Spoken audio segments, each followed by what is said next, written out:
Kalau awal mulanya sebenarnya dari kecil ya, cuman aku ngehnya kalau itu bukan dari dunia kita, itu waktu kelas 3 SD ada sebuah cerita sih sebenarnya di situ. Jadi ceritanya aku ngeh itu bukan manusia, itu waktu berkunjung ke kerabat orang tua. Kerabat orang tua waktu itu di ya masih daerah-daerah perbatasan Semarang Purwodadi sana. Oh ya. Itu waktu itu kebetulan rumah kerabat bokap nyokap ini rumah lama, bangunan lama. Oh. Bangunan kuno yang yang biasanya di atas apa namanya, di atas pintu masuk rumah itu ada jendela kotak gitu kan. Jendela kotak. Jendela kotak gitu kan. Itu kan dulu kan banyak tuh yang desainnya kayak gitu, jadi di atas rumah buat sirkulasi sinar matahari masuk itu kan melalui jendela atas itu.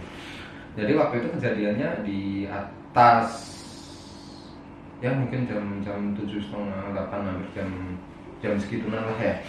Itu kejadian waktu itu, ini posisi gue kelas 3 SD itu main sama anaknya kerabat bokap di ruang tamu. Ya masih seumuran lah, hampir seumuran kerabatnya. Dan di ruang tamu itu juga ada nyokap bokap sama kerabatnya itu. Lagi ngobrol lah ya. Lagi ngobrol bercengkrama di situ kan. Posisinya tiba-tiba waktu itu belum lama mainan itu ada yang kayak ini sih, kalau orang nyari perhatian kan kayak gitu loh. Nah itu otomatis aku nyari sumber suaranya. Lo ada yang manggil nih. Kayak ada yang manggil kayak orang cari perhatian gitu loh. Gue nyariin, cuman gue heran ini anak kerabat bokap gue kok kayaknya kayak nggak suara itu gitu loh. Jadi kayak yang denger cuma gue doang. Gue nengok sampai akhirnya gue nengok ke jendela yang di atas. Jendela atas tadi. Atas pintu, dan sedangkan itu posisinya itu pintu kebuka. Pintu kebuka dan jendela di atas itu kalau dari tanah ya terbilang 6 meter ke atas lah. Tingginya. Tinggi ya. Tinggi. Di situ ada kepala nongol gitu, ngintip, dan itu lihat ke arah ruang tamu. Itu rambutnya panjang, cewek rambutnya panjang. Cuman waktu itu kelihatan separuh aja. Nah waktu itu gue masih nggak ngeh, kok ada orang ngintip. Gue masih lihat ini. Mungkin karena angin atau apa, nggak tahu kenapa itu rambutnya yang nutupin wajah separuhnya itu kesingkat, kayak kena angin gitu kan. Itu gue lihat wajahnya separuh itu hancur. Di situ lanjut teriak spontanitas. Nyokap dari tempat duduknya dia nyamperin aku, kenapa dek, kenapa, ada mbak ada anak nunjuk ke arah situ jendela. Nah kebetulan si nyokap sendiri itu dia juga bisa. Kebetulan si nyokap juga bisa, dan dia juga ada kepekaan tersendiri juga. Terus akhirnya gimana ya, seingat aku aja ya, nyokap tuh kayak bilang udah pergi, nggak usah ganggu. Ngomong sama yang ke arah jendela itu yang di atas. Terus nggak lama kemudian akhirnya gue diajak sama nyokap nih buat duduk di ruang tamu. Ya udah, mainannya udah dikelarin lah, duduk di situ. Si bokap tanya ke nyokap, kenapa nggak lihat cewek tadi di atas itu. Cuman yang bikin dia kaget itu ya wajahnya separuh rusak. Nah terus habis itu teman bokap tanya, kenapa kok teriak, nggak apa-apa, nggak ada apa-apa, ada mbak-mbak di situ. Aku bilang gitu. Kan mbak-mbak. Iya mbak-mbak. Lah kok teriak, serem, aku bilang gitu. Aku masih inget banget, kejadian masih inget banget. Terus gimana tuh orangnya? Serem. Orangnya ya wajahnya kayak gimana gitu. Pasti loh agak gimana gitu kan. Serem. Udah nggak apa-apa, udah diminum dulu akhirnya. Ya udah diminum, udah. Kuliah tuh di situ nggak masalah. Dan baru di situ terus akhirnya si nyokap baru jendela ini dari tanah kan tingginya kan 6 meter tadi ya. tinggi banget kan. Kalau logikanya kan Logikanya nggak mungkin ada orang ngintip dari ketinggian segitu. ngapain gitu. Dan di situ juga nggak ada pijakan loh. Jadi bener-bener pintu terus tembok jendela, nggak ada pijakan sama sekali. Kalau orang nggak mungkin orang Terlalu iseng kali. terlalu iseng terus dia manjatnya lewat mana juga. Ya. Nah itu loh. Waktu itu kejadian itu terus selang berapa 2 hari 3 hari dari kejadian itu di rumahnya kaget itu dia sakit. Jadi setelah bertamu ke temen dari bokap nyokap tadi 2-3 hari langsung Gue sakit. Oke, terus lanjut. Gue sakit lanjut terus habis itu gue di rumahnya nenek nih diungsiin ke sana, nggak berangkat sekolah gue. Diungsiin ya udah karena lah di rumah nenek ini. Ya udah akhirnya di rumah nenek. Setelah di rumah nenek itu kejadian waktu itu ya di berlanjut nih. ini jadi setelah gue sadar bahwa itu bukan manusia, baru itu kejadian-kejadian aneh yang gue alamin di hidup itu baru akhirnya ada nongol secara eksisnya gitu loh. Oke. Berturut-turut gitu kan. Anda tadi sakit, terus sakit. mengungsi ke rumah nenek. Rumah nenek itu kan. Nah di situ tuh di nenek itu kan ada lemari tua itu. Lemari tua itu di kamar nenek. Dan gue tidur di situ kan. Itu ya malam itu apa ya kalau orang Jawa bilang glodak-glodak ya. Apa sih? Kayak bergerak di dalam itu kayak ada aktivitas yang kayak entah itu barang kebentur-bentur atau apa. Itu bukan nutup gitu. Kayak glodak-glodak gitu kan di dalam lemari. Nah, dari keluarga sendiri pun seperti nenek gitu terus kakak itu mikirnya itu tikus, positif thinking mereka. Oh, itu tikus gitu. Cuman gue di sini waktu itu sakit, gue bener-bener kayak bocah di usia segitu kan, kelas 3 SD, jam tengah malam itu bener-bener sama sekali nggak punya rasa ngantuk. Jadi sama sekali Nggak ngantuk dan di situ entah kenapa aku kok rasanya kepingin lihat ke arah lemari terus. itu posisi lemarinya gerak terus. Itu posisi Apa kadang gimana? duduk diem terus selang berapa menit gitu 1 menit 2 menit gitu lagi duduk dari dalam lemari. Oke. Dan waktu itu gue langsung kok rasanya kepingin lihat ke lemari terus gitu. Itu di dalam kamarnya nenek mbak itu terus gue liatin gitu tiba-tiba ini pintu lemari itu kebuka.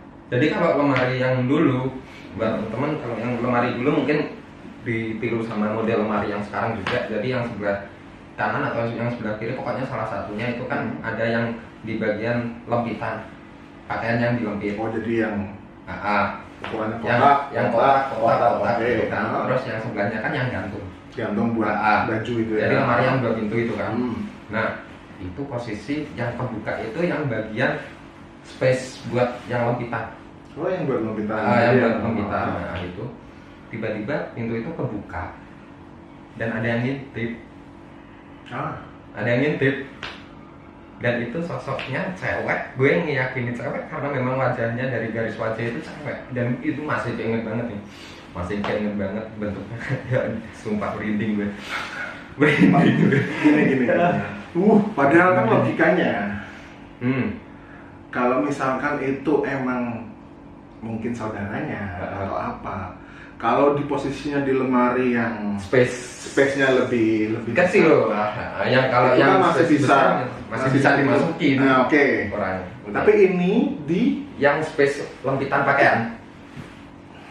Dan itu posisinya sosoknya itu terlihat bahwa itu sosok cewek dewasa, bukan yang anak-anak, enggak. Terus gimana itu? Gue sempet kaget di situ. Ada wajah orang, cuman ini kan jadi kayak orang ngintip, cuman masih kayak ketutupan kayu lemari gitu kan. Oh, separuh gitu ya. Jadi pintunya tuh kebuka sedikit terus dia ngintip gitu. Dan itu kelihatan mata, terus separuh hidungnya sedikit itu sama mulut. Dan di situ yang bikin gue sumpah mau merinding ini, gue masih inget banget. Di situ yang bikin gue akhirnya teriak itu apa? Waktu dia nyengir, apa sih nyengir tuh? Senyum, cuman yang kelihatan gigi itu senyumannya benar-benar lebar dan mulutnya itu kayak robek gitu, panjang gitu ya. panjang. Oh. Dan itu bersuara kan? Enggak, Jadi hanya senyum aja gitu. Gue teriak, spontanitas gue teriak, takut orang ketemunya lihat kayak gitu kan. Apalagi anak kecil, Pasti teriak kan, teriak waktu itu. Nah kebetulan waktu itu langsung bangun tuh, ada yang bangun, ketemunya waktu itu ngarah ke kamarnya nenek. Spontanitas waktu mungkin kan kalau orang kaget bangun itu kan agak gaduh ya. ya. Nah itu pintu itu langsung nutup sendiri, pintu lemari. Oh. Jadi ketika tadi ditampaki oleh sosok iya, dan ada teriak Nah, ketika nenek ya tadi ya, sama nenek ya, nenek, ya. sama nenek tidurnya, ketika anda teriak nenek bangun. Nenek bangun ketika itu juga dia lemari nutup dan diam. Hmm. Terus. Nah itu kan sempat shock, ini sempat shock banget. Dan bisa dikata sempat gak bisa ngomong tuh, nggak bisa apa ya, kalau orang shock kan kalau mau buat cerita kan susah. Oh ya. Terus akhirnya didiem-diemin, tapi cuman malam itu memang bener-bener gak bisa tidur, bener-bener gak bisa tidur sampai akhirnya gue berani cerita itu esok harinya. Nah, ini di rumah nenek itu posisinya nenek sendiri atau ada orang? Ada orang lain juga. Ada orang lain juga ketemu kayak saudara aku juga. Berapa orang itu mas? Jadi waktu itu di situ 3 orang, 4 orang sama gue. 4 orang Sama gue. Jadi Karena dulu kan waktu orang kecil, lain ada 2 orang. Dulu waktu kecil aku sering tidur di rumah saudara-saudara dari bokap, terus dari saudaranya nyokap, sering tidur ke sana, tidur ke sini, ke bude, ke tante, sering. Oke. Terus nih, keesokan harinya Gue cerita nih. Baru berani cerita setelah ditanyain. Gue cerita bla bla bla bla bla. Di situ spontanitas langsung, saudara nih, ada yang akhirnya ngomong sama temannya saudara nih, saudara aku yang kebetulan juga bisa. Jadi dipanggilin, datang ke rumah gitu kan. Terus gue ditanyainnya waktu itu, tadi malam lihat apa? Kok sampai teriak gitu? Gue ceritain lah, terus lemari gaduh, tiba-tiba lemari itu kebuka sendiri dan gue lihat ada sosok kayak orang ngintip, dan itu bener-bener jelas dan senyumannya bener-bener lebar banget. Itu yang bikin aku teriak. Nah waktu itu aku cerita ke kerabatnya saudara, langsung dia minta untuk lihat ke lemarinya seperti apa. Masuk ke kamar nenek tadi ya. Terus akhirnya dia pegang lemari itu, kaget. Dia bilang, sosok yang dilihat sama adik ini tadi malam itu sebenarnya penunggu pohon yang kayunya dijadikan lemari ini. Jadi yang dilihat oleh Anda adalah penunggu dari pohon yang kayunya dijadikan lemari yang di dalam kamar nenek itu. Sedangkan itu lemari tua ya? Iya, lemari tua. Oke. Terus akhirnya disaranin buat dibuang lemari itu, dibuang. Cuman di situ kalau alangkah lebih baiknya lagi dibakar, bilangnya seperti itu. Terus akhirnya dilakuin apa yang dibuang atau dibakar? Dibakar akhirnya. Saat itu juga atau? Enggak sih, besoknya. Besoknya dibakar. Terus setelah itu baru bukannya mereda malah makin teror nih. Oh, Makin teror. ketika dibakar malah makin teror. makin teror. Iya, makin teror nih dari Seperti apa itu teror? dari sosok itu. Contoh seperti saudara waktu mandi di kamar. Jadi di kamar mandi itu ada cermin. Ada cermin. Jadi saudara waktu mandi itu dia ngadep cermin mandinya. Iya. Ngadep cermin karena cermin di atas ini kan enggak kamar mandi. Waktu mau nggak tahu mau sabunan atau apalah nggak tahu lah, itu ketemunya tiba-tiba dia nengok di cermin, di belakang itu ada sosok cewek berdiri di belakangnya dia dan posisi gini posisi nengok gini.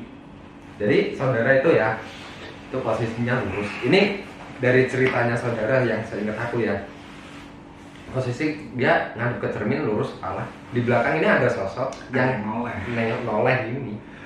Dan itu terlihat posisinya sosok itu apa ya? Ya senyum lebar gitu. Jadi seperti kayak yang aku lihat. Oke. Yang kayak aku lihat. Merinding sumpah nih. Seriusan nih merinding nih. Sampai kepala. Oke. Untuk gangguan lain mungkin. Itu jadi kalau ada dari Anda sendiri.